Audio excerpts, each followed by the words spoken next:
Hey everybody, welcome here to Coal Region Discontent, another one of our type of meet the candidate episodes. And if you could just remember to hit the like button and hit the share button to get the information out there, because today we're going to be joined by Michael O'Donnell, who is running for Northumberland County District Attorney here in Pennsylvania. So please stay tuned here. We should be joined by Mr. O'Donnell any second here. Like I said, remember to like and to share. Shakes up the algorithm and helps get the information out there. All right, guys, just let me get on here. We should be joined by Mr. O'Donnell right here. To me.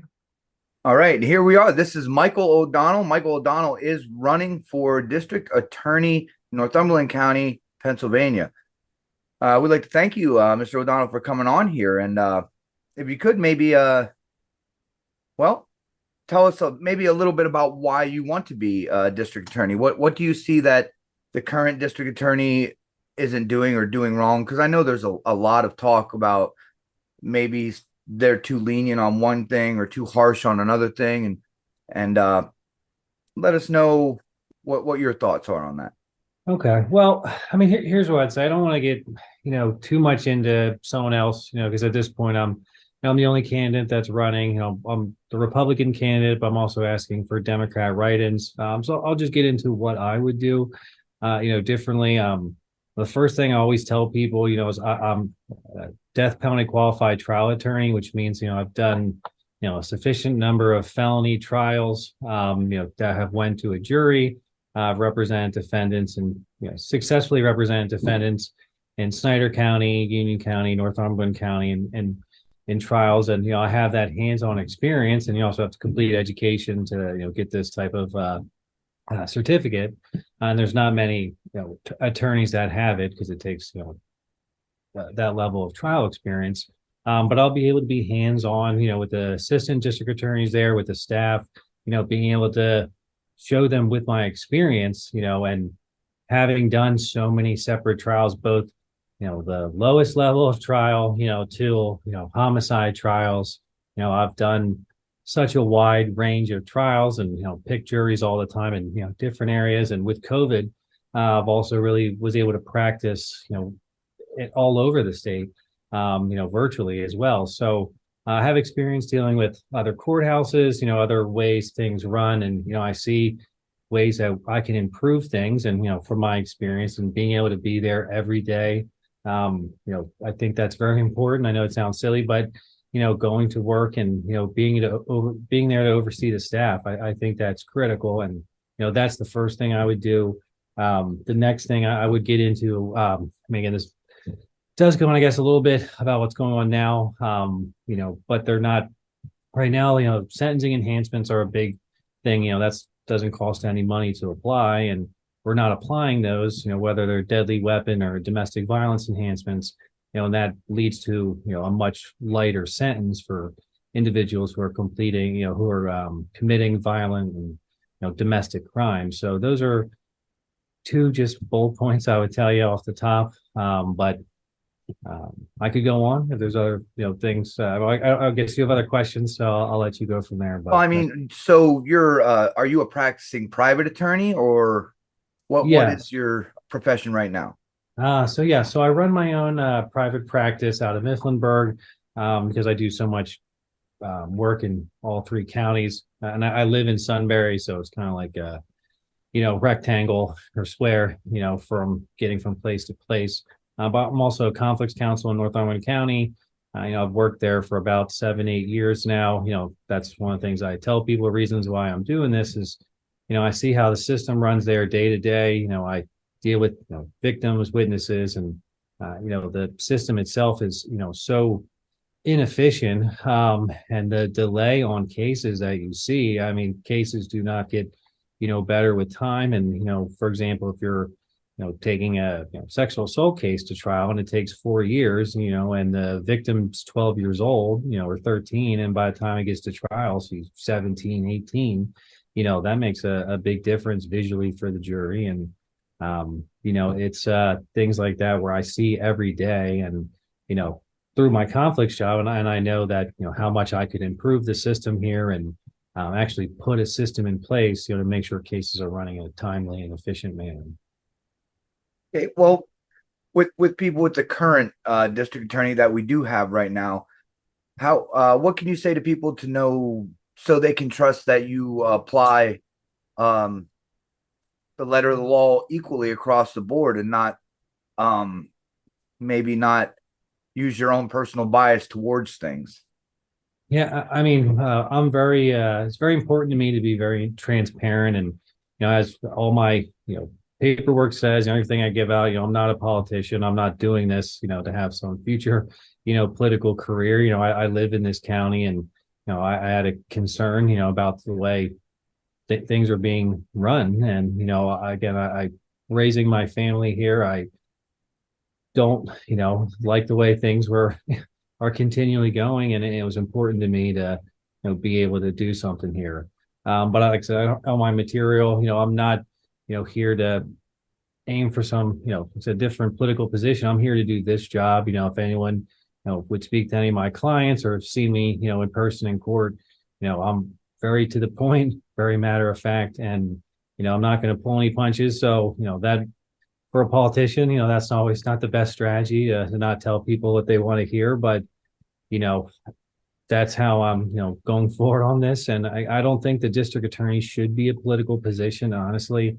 Um, your job is to serve and protect the people of the community, not, you know, fundraise and go different, political event. I mean, your job is to serve the community, and that should be your number one priority, not ulterior motives. Well, absolutely, and I agree with you on that. Now, there has been maybe it seems like an uptick in crime in our area, and I don't know if maybe you have any thoughts on why maybe that is, if it's maybe mental health or if it's lax in penalties. I mean, because we're seeing it seems like across the country we're seeing lax in consequences, and everybody should know that it's not the law that stops somebody from committing a crime; it's the consequence behind that law. So, Yeah, do you have any thoughts?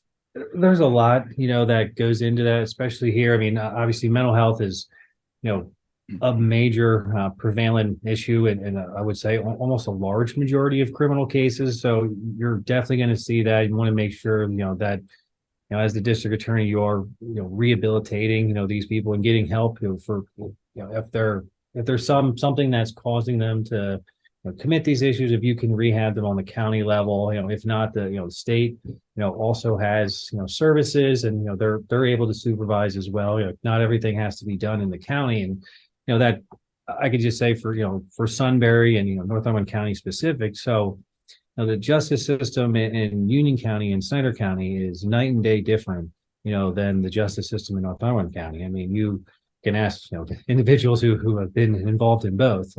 Cases are going to proceed in a much more, much more quick manner. You're going to go to trial, like you're Northumberland. A lot of times we have all these jury selections, but we don't really pick a lot of trials, and there's all these cases waiting to go to trial. And, a lot of cases are pled out the last minute and, given light plea deals, and, that word gets around. And so, when you're having, it's like not only cases drag on for a while and you're not violating people's bail who are committing, who are violating their bail, you're not moving to revoke it. That word gets around, and,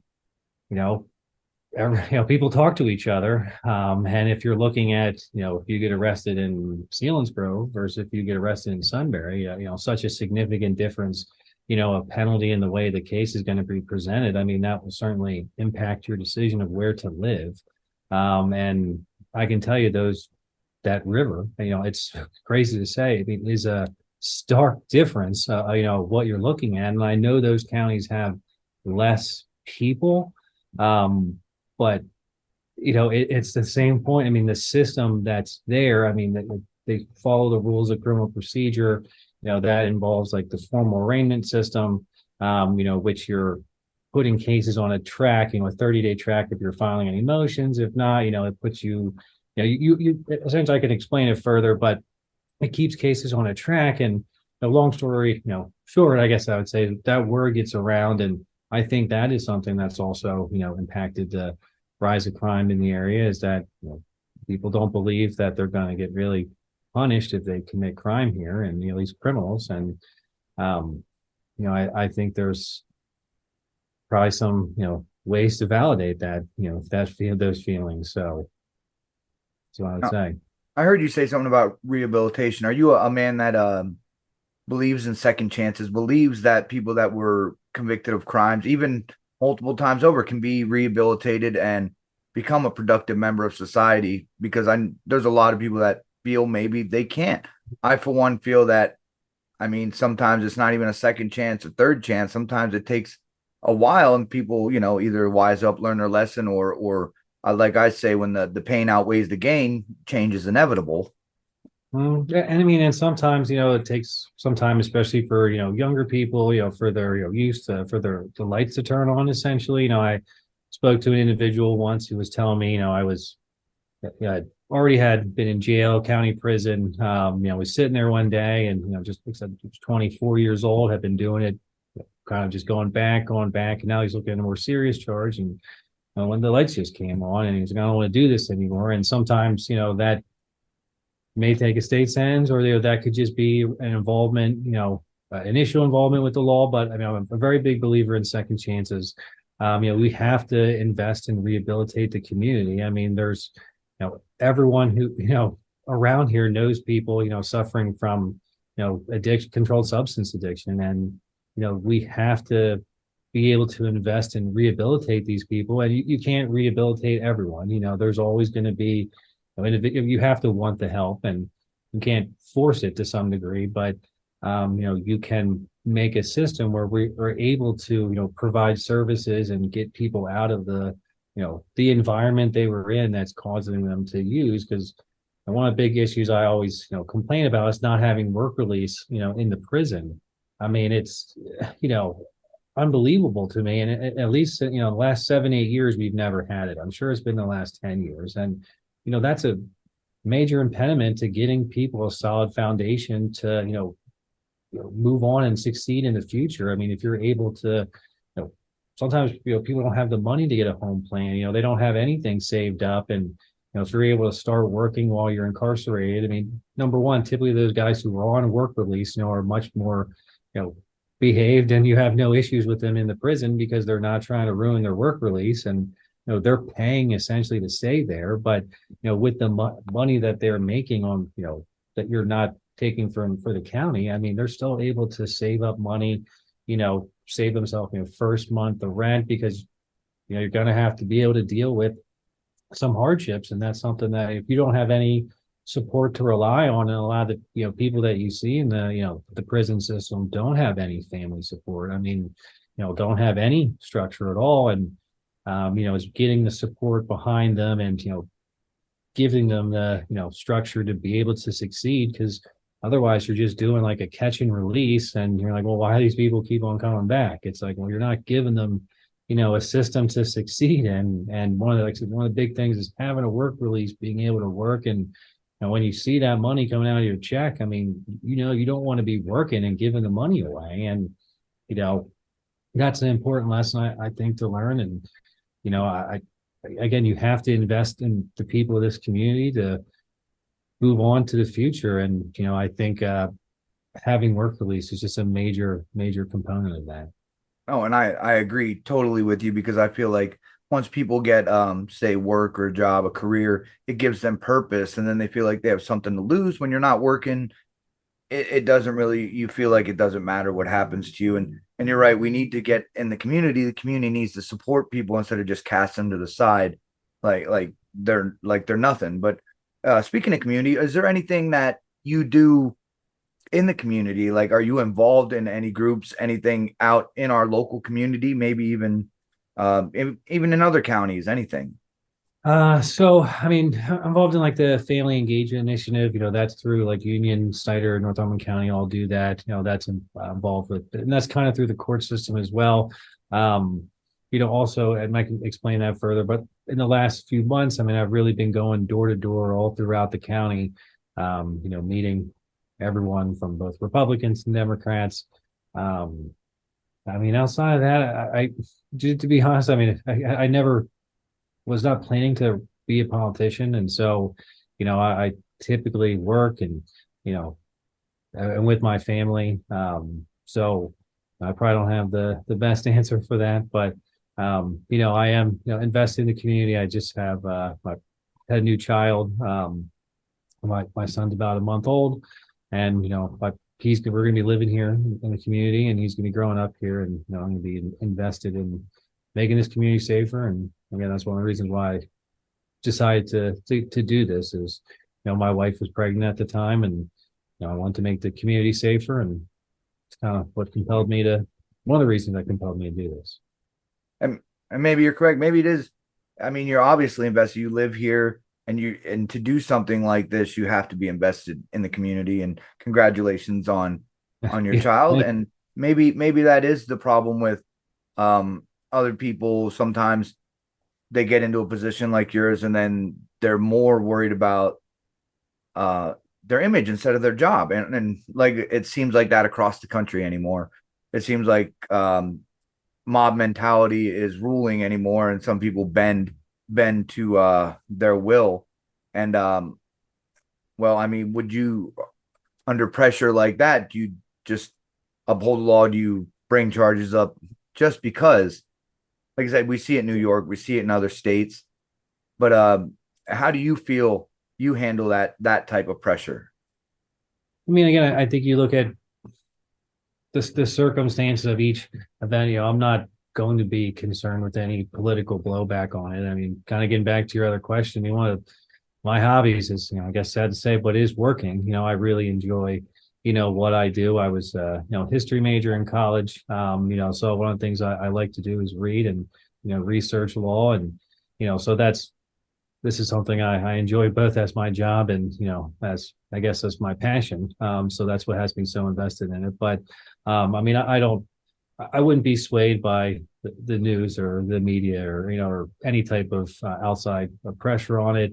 I'm going to do what's right for my community. And, does the behavior that occurred, does that warrant, criminal charges? And, certainly law and order here is something I've really preached to, and making sure that, it's clear what the law is here. I mean, one of the things, we're going to make sure is, that it's not court optional in Northumberland County anymore. If you're missing court, we're going to move to revoke your bail, and you're going to sit in there until jury selection, or until your case is resolved, because bail is not, you're entitled to bail except for if you're charged with homicide, but you're not entitled to it if you continually violate it, and one of your terms of that is showing up to court. So I want to make sure like the rule of law is clear, and again, there's going to be no political bias or anything on my part. It's not something that, like I said, is very important to me. And you're right. You did say that at the beginning. You said that you don't think with the district attorney should be pretty much not belong to any party or have any party ability, because honestly, you're supposed to apply the rule of law no matter what. It doesn't matter party affiliation. It doesn't matter personal bias, anything.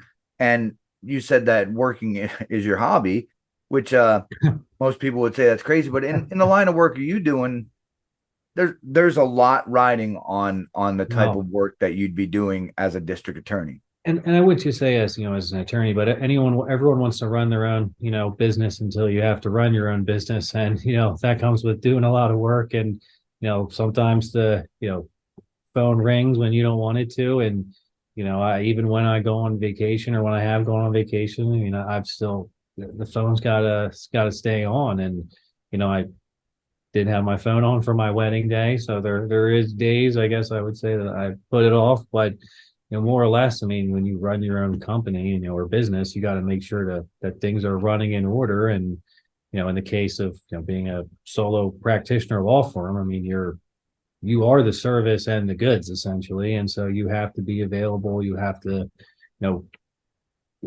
cases, people get arrested on holidays, and They do. the criminal justice system is a 24/7 business, and I'm prepared for it. That's what I've been doing now. And I tell people I had hair when I started this job, so I can't lose anymore. It's already all out. So but yeah, I mean, it's I enjoy it, and Again, there's certain things that I enjoy more than others, but yeah, I mean, that's what I would say. I mean, I guess you would have to be a self motivator in order to be in that position. Like you said, as a running a business, you have to motivate. You are your boss, kind of. And Mhm. we've seen it in our community. We've seen it. You're like you said, you're out knocking on doors, out meeting with people, and there's a lot of talk about your name around. So that's why I figured I would have you come on here, maybe explain why or what it is that you do now, and maybe get your voice out there. So And I appreciate you having me on. I mean, I know the election's coming up here on May 16th, so want to get out the word as much as I can. I mean, I've been all over the county. It's been, very, I guess I'd say interesting and enjoyable to go everywhere. I mean, it's such a diverse county. You're going all the way up to, Watsontown to Dalmatia. So I've tried to eat everywhere I go. So I went to a bunch of really good restaurants. So I could probably give you some, places to go. I know you're a very busy man yourself, so I do like to um get out there and try new yeah. places. So there's, we've been all over the county as well. And, with my son and my wife, we travel and, go door to door. And like I said, it's been a good experience. So Well, what I do here is, like I said, no matter party affiliation, no matter what position it is, I feel like every candidate for every position should have a voice. And I believe that every voter should have an educated choice when they go to the ballot box. So, and you're going to be on the ballot on May 16th, the only one on the ballot, correct? yes, and I mean, again, it's as I tell people, I'm the only choice, but I am the best choice. So, it is a good choice for everyone to make. And if you are, a Democrat, I am asking for Democrat write-ins as well, so I can be on both, you the candidate for both parties, and really be able to turn the page, come March 16th. I mean, we'll know probably the 17th, but I really want to be able to turn the page and get working on, the courthouse and the district attorney's office. All right. Mr. O'Donnell, if you have anything else you would like to add right now. Uh, I mean, nothing else. I guess, just say I appreciate all the support I've gotten throughout the campaign. I appreciate you having me on. I mean, there's a lot of really good people in this community. There's a lot of good people that work in the district attorney's office. I mean, it's, you know, we got to get a system, that better serves the people here, because right now the system doesn't. And I sat and watched it for too long, and I was just not able to sit back and not do anything about it. I figured I would at least do what I could, and I complain about it. So I was going to put my money where my mouth is, and I certainly have. I mean, I've invested a lot of money in this. I left, contracts just so I could do this. So I've certainly put my money where my mouth is, and again, I think it's going to be validated come May 16th, and I just encourage everyone to get out there and vote. And um, I appreciate I appreciate the time, and thanks for having me on. All right. Like I said, if nothing changes, nothing changes. And Michael O'Donnell here is looking for your support on May 16th and at the general election in November. And we'd like to thank you for coming on here, Mike. Yep. Thanks again, man. Thanks for having me on. All right. That was Michael O'Donnell, and he is running for district attorney in Northumberland County. So if you could like and share this video to help get the information out there. The general election is on May 16th here in 2023. And then the general election will be in November. But thank you. And remember, if you act stupid, you get treated accordingly. Thanks for tuning in, guys.